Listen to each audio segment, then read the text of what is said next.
Hi guys, welcome back to my channel. Today I'm here to talk about what you should know before you pre-meds apply to medical school.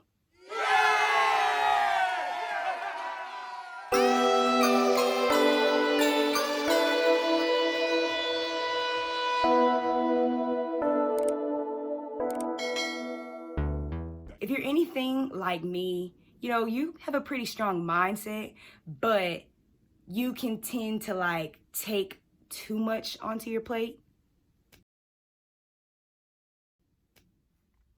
To where it's unhealthy. So, my first tip for students that are applying to medical school would be to perfect your personal statement. A lot of people don't weigh the personal statement as heavy as they should when it comes to their application. And I say that because your personal statement is the one part of your application where it allows you to be creative and it allows the opportunity for your character to shine through. So it actually is very important. It doesn't have a numerical value. So when you perfect your statement, I think that it's important to think about heartfelt things that have changed your perspective on life. Maybe something that you went through that completely changed your life. Maybe just an experience that you really enjoyed. Something that is sentimental. So for me, I wrote my personal statement about track. And I talked about how I was a walk-on in the beginning of my track career, and I ended my career being on the 4x400 meter relay and anchoring that relay, which in the end won us the conference championships. We were down 3.5 points. We needed to win first place in order to win conference. And, I completed that with me being the anchor leg on the 4x400 meter relay. I received a scholarship that was a hefty scholarship, for lack of better words. And it really was an experience that made me who I am today. I described how it matched my tenacity. I described how the experience spoke on my ambition and my perseverance and my diligence. And I even went so far as to talk about the weather, the dampness on the track, the shot of the gun, everything. Out of the people that I interviewed with, most of them really just wanted to talk to me about track because they were so motivated by my story that that's all they wanted to talk about. So come up with something that is heartfelt, whether it be the loss of a parent. I actually did speak about that on one of my secondary applications, about losing my dad. And honestly, they also wanted to talk to me about that. So you never know. You want to be personable and you want to be able to connect with people and be well-rounded. So be open. Don't limit yourself to just talking about medicine or why you want to help people. Really be open with it and be creative and have fun with it. So my second tip, whenever you are starting your application, you don't want to create bullet points or you don't want to create lists. So you'll understand what I'm talking about whenever you guys open your application.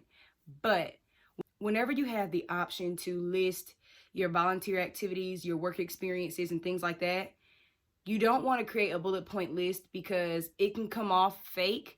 And honestly, you can just be typing up anything that you want. What you want to do is you want to create a narrative. And what I mean by that is you want to speak on what you liked about the experience, what you took from the experience, maybe what you didn't like, what you wish you had improved on, what you wish you had learned, different things like that. And it's also important to talk about how those experiences help shape you into wanting to become a doctor. That's kind of what they're looking for. You want to make it into a narrative. And the third thing that I have for you guys, which is one of the most important things that I can tell you guys, do not listen to blogs, to websites. Don't even look up YouTube videos about MCAT scores. Don't. I'm telling you this from experience. It can be so stressful and it can be so discouraging.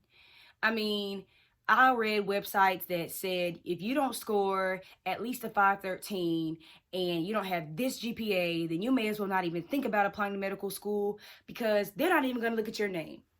And honestly, if I had paid attention to that and if I had listened to that, I wouldn't have even applied and I would not have gotten accepted.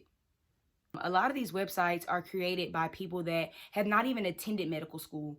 These websites can be created by people that are not even doctors. So you really want to think about that and don't weigh people's opinions more than you value your own. It's also important not to look up too many videos about MCAT scores. I know I did that because I was just desperate for a good score on the MCAT. And I found it more discouraging because these people would be doing either exactly what I'm doing or they would be doing something different and they seem to be getting an outrageous score, and I was just struggling when it came to studying for the MCAT. So that was definitely frustrating for me, and it's good to just stick with what you know you best. Leave it in God's hands. The fourth tip that I have for you guys: apply as early as you can. Typically, y'all are probably thinking, that's pretty obvious, that's common sense. But I actually didn't do that because I like to rush. So I applied at the latest deadline that I possibly could. And honestly, I did it because I just wanted to wing it. I know what you're thinking. Who thinks about winging med school, right? But I have a reason. I have a reason why I chose to do that. But that's in another video. So I would apply as early as I can because the earlier that you apply, the more seats that there will be for you available. And the less competitive it'll be because you have more seats. You're not fighting amongst as many people.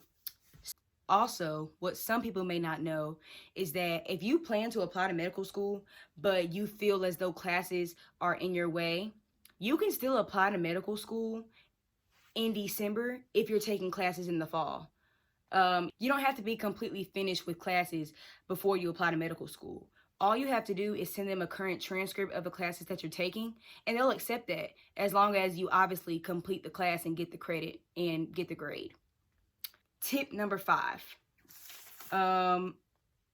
Don't do things just to put them on your application.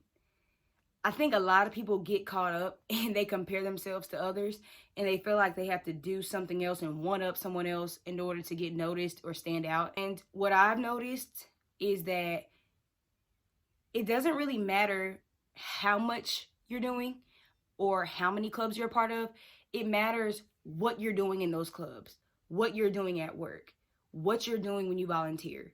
So it really is quality over quantity, guys, when it comes to applying to medical school.